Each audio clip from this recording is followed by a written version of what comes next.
So if you're a founder, let me give you some tips on one or two clauses that you can probably insert in the term sheet in order to protect your interests.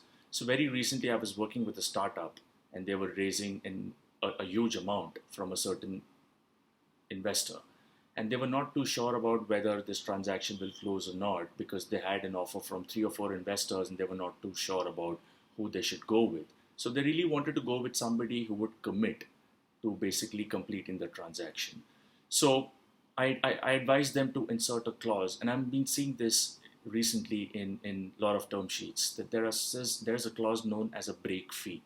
What this only means is that if the investor, after conducting a due diligence and let's say assuming everything is fine, is still not going to conclude the transaction from his end, then he's liable to pay a certain liquidated damage to the company.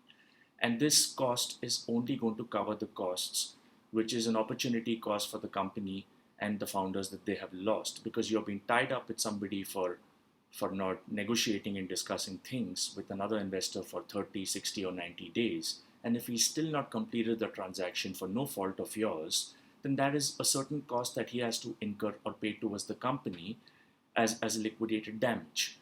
So this is something that you could probably consider.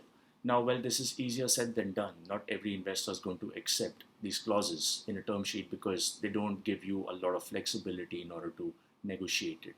But you could consider putting it before the investor, and if they accept it, great.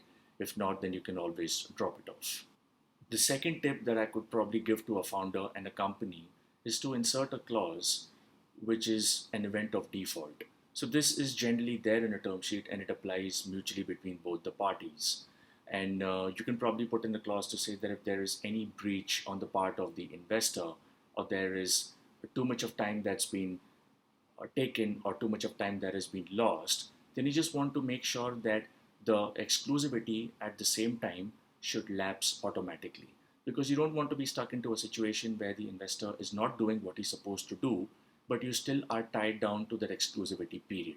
This is beneficial from your end because if you want the exclusivity to lapse and if it lapses immediately, then you can walk out of that transaction and you can approach another investor and start the process of raising funds. In this entire process, I feel that time is an essence, and if you don't do the right thing at the right time, then it makes no difference, even if you do it at a later date. So you could consider having this clause as well.